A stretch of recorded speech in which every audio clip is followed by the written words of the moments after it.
ሰላም ጤና ይስጥልኝ የዚህ ቻናል ተከታታዮች እንደምናችሁ። እስኪ ዛሬ አንድ አራት ነገሮችን እናያለን። እስቲ መጀመሪያ አንድ ጥያቄዎችን ልጠይቃችሁ።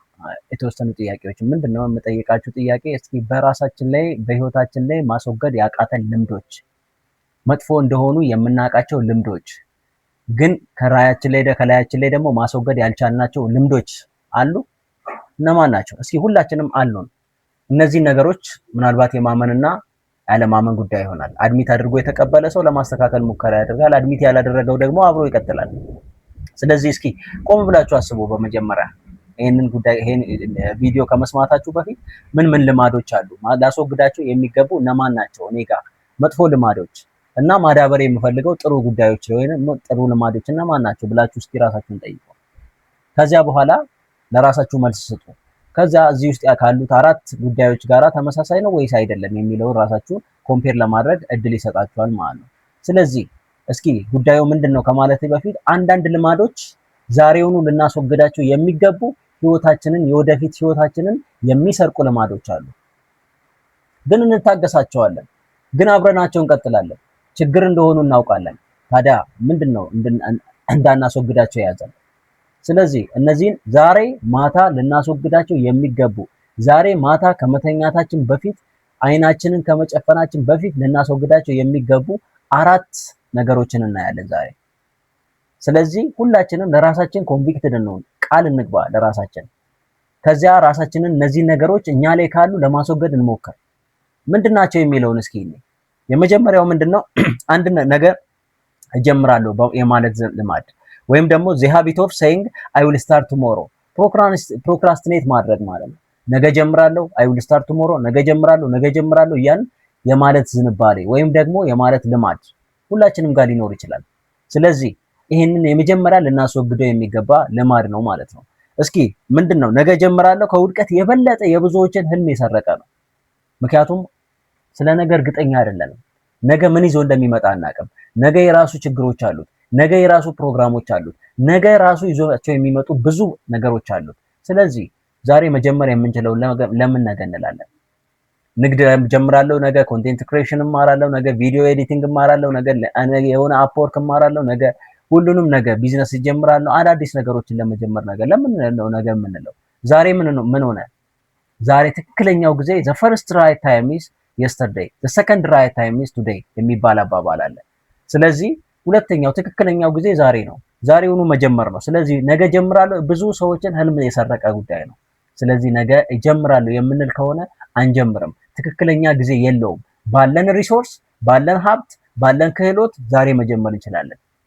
ዛሬ ከጀመር ሞቲቬትድ እንሆናለን። ስራው ስንገባ እያስተካከል ነገሮች እየተስተካከሉ ኤክስፒሪየንስ ልምድ እየወሰድን እንመጣለን። ከዛ ጥሩ መሆን እንጂ ባንዴ ጥሩ መሆን አንችልም ማለት ነው። አናሊሲስ ፓራሊሲስ የሚባል ነገር አለ።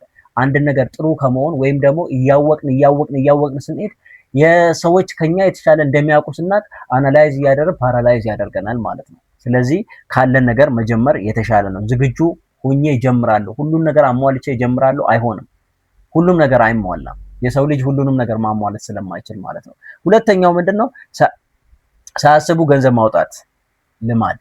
ብዙዎቻችን ሳናስበው ገንዘብ የማውጣት ልማድ አለን። ምን ማለት ነው? ፕሮግራምድ አይደለንም።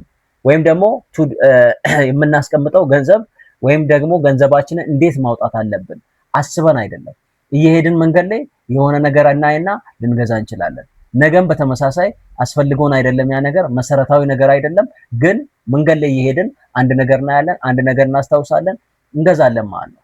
ይሄ የመግዛት አባዜ ማለት ነው። ስለዚህ ፕሮግራምድ ሆነን አስበን ቆም ብለን ይሄ ነገር ለኔ አስፈላጊ ነው ወይ ያስፈልገኛል፣ ለኔ ቫልዩ ይጨምራል ወይ፣ ይሄ ነገር አንድ ስቴፕ ወደፊት ያስኬደኛል፣ የሎንግ ተርም ህልሜ ወይም የረጅም ጊዜ ህልሜን ሊያሳካልኝ ይችላል ብለን ማሰብ ይኖርብናል ማለት ነው። ስለዚህ ይሄንን ማድረጋችን ግዴታ ነው ማለት ነው። እያንዳንዱ በችኮላ የሚደረግ ግዢ በወቅቱ ትንሽ ሊመስለን ይችላል። የዝናብ ጠብታ ድንጋይ እንደሚሰብር እናውቃለን።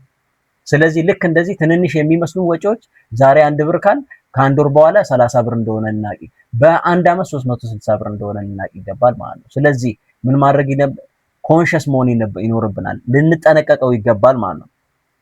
ነገር ግን ከወራት በኋላ ከቁጠባ ንግድ ወይም ደግሞ ኢንቨስትመንት ለምን ወደ ኋላ እንደቀረ ለምን እንዳላደገ የዛኔ ይገባል ማለት ነው። ምክንያቱም ትንሽ የመሰለችን 1 ብርና 5 ብር 10 ብር ነገ ተደምራ በሰም ቶታል መጨረሻ ላይ ቋጥኝ ሆኖ ሊጥለን ይችላል ማለት ነው። ስለዚህ እያንዳንዱን ሳናስብ የምናወጣው ገንዘብ ማለት ነው።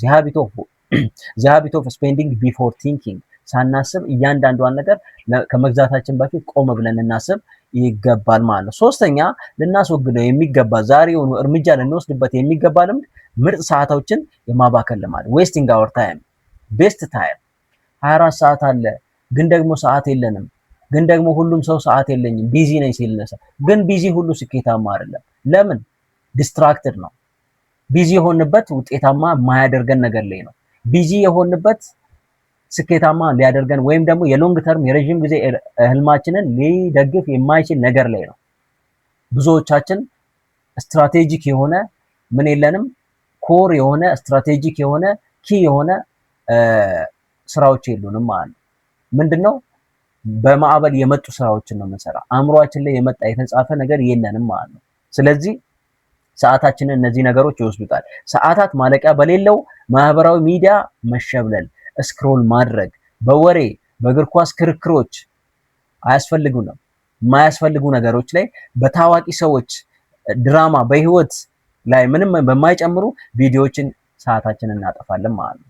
ጊዜህን ገንዘብህን እንደምትጠብቀው ሁሉ መጠበቅ ይኖርብናል። ልክ ለገንዘባችን የምንሰጠውን ዋጋ ጊዜያችንን ለጊዜያችንን መስጠት ይኖርብናል ማለት ነው። ጊዜ ገንዘብ ነው። ጊዜ ህይወት ነው። ጊዜ እያንዳንዱ ነገር ነው። ለሰው የምናበድረው ጊዜ ህይወታችንን እያበደርነው ነው። ለሰው የምንሰጠው ጊዜ ህይወታችንን እየሰጠ እንደሆነ ልንገነዘብ ይገባል ማለት ነው። ዛሬ የምናባክነው ህይወት ጊዜ ነገ እኛ ላይ ትልቅ ተጽዕኖ እንደሚያመጣ፣ አሉታዊ ተጽዕኖ እንደሚያመጣ ልንገነዘብ ይገባል ማለት ነው። ስለዚህ ጊዜ ሁሌም ይሄዳል። እኛን የምናረፍደው ጊዜ አያረፍድም። ይሄንን ልናውቅ ይገባል። አራተኛ ሰበብ መፍጠር ልማድ። ሁልጊዜ ሰበብ የመፍጠር ሰበቦች አያልቁም። ሰበብ እንፍጠር ካል ሁልጊዜም ሰበቦች እናገኛለን። ግን ሰበብ ደግሞ ከኃጢአተኝነት አያድንም። ምክንያታዊነት ብንፈጥርም ምክንያታዊነት ከኃጢአትነት አያድንም። በምንም ሁኔታ ያንን መሰራት ያለበትን ነገር ሰርተን መገኘት ብቻ ነው ማለት ነው። the habit of making excuse ማለት ነው። ሁልጊዜ ኤክስኪውዝ ማድረግ አንድ ስራ ለመስራት ኢኮኖሚው መጥፎ ነው፣ የፖሊሲው ችግር አለበት፣ መንግስት እንደዚህ አድርጎኛል፣ እንትና እንደዚህ አድርጎኛል፣ ቤተሰቦቼ እንደዚህ ናቸው እያልን ኤክስኪውዝ ልናደርግ አይገባም። መስራት ባለብን በማንኛውም ነገር መስራት ይኖርብናል። ሰበቦች ዛሬ ሊያጽናኑ ይችላሉ፣ ነገ ግን ኃላፊነትን ያመጣሉ ማለት ነው። አዲስ ዓመት አያስፈልግም ለመጀመር። አዲስ ቀን ብቻ ነው የሚያስፈልገን። አዲስ ሰዓት ነው የሚያስፈልገን። አዲስ ወር አያስፈልግም። አዲስ ብዙዎቻችን የምናደርጋለን ኒው ኢየር ሪዞሉሽን አለ። መስከረም 1 ላይ እንደዚህ አድርጋለሁ፣ በሚቀጥለው መስከረምም 1 ተመሳሳይ እቅድ ማለት ነው። አዲስ ቀን ሳይሆን የሚያስፈልገን አዲስ ዓመት አይደለም። ዛሬ መጀመር ካለብን ዛሬ መጀመር ነው ማለት ነው። ኤክስኪውዝ ማድረግ ፈጽሞ አይጠበቅብንም። አዲስ ዓመት ፈጽሞ አያስፈልገንም ማለት ነው። ስለዚህ ዛሬውኑ መጀመር ያስፈልገናል ማለት ነው። ወይም አዲስ ሳምንት እንኳን አያስፈልገም።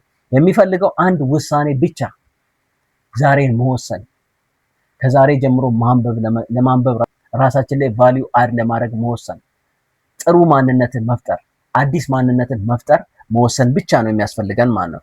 አንድ ውሳኔ ትግልን ለሚያባብሱ ልማዶች መመገብ ለማቆም የምትወስነው ዛሬ ነው ማለት ነው። ትግላችንን ችግራችንን የሚያባብሱ ነገሮችን ላይ መወሰን ዛሬ ያስፈልጋል። ምንድናቸው እነዚህ? ሰዓታችንን ማባከን። ምንድናቸው እነዚህ? ኤክስኪውዝ ማድረግ። ምንድናቸው? በጣም ብዙ ነገሮች አሉ። እነሱን መመገብ ልናቆም ይገባል። ዛሬ ማታ በተለየ አስተሳሰብ፣ ነገ ጠዋት ተነስ በተለየ ህይወት፣ አዲስ ህይወት ይዘ ነገ ተነስ። ዛሬውኑ ውሳኔ ወስን። ነገ ማለት አያስፈልግም። ስለዚህ ቁርጥ ውሳኔ ልታደርግ ይገባል። ስለምታዳምጡኝ አመሰግናለሁ። ይሄ ሀሳብ ጠቃሚ ሆኖ ካገኛችሁ ለሚያስፈልጋቸው ሰዎች ሼር፣ ሰብስክራይብ እና ኮሜንት በማድረግ ለሚያስፈልጋቸው ሰዎች እንዲደርሱ አድርጉ።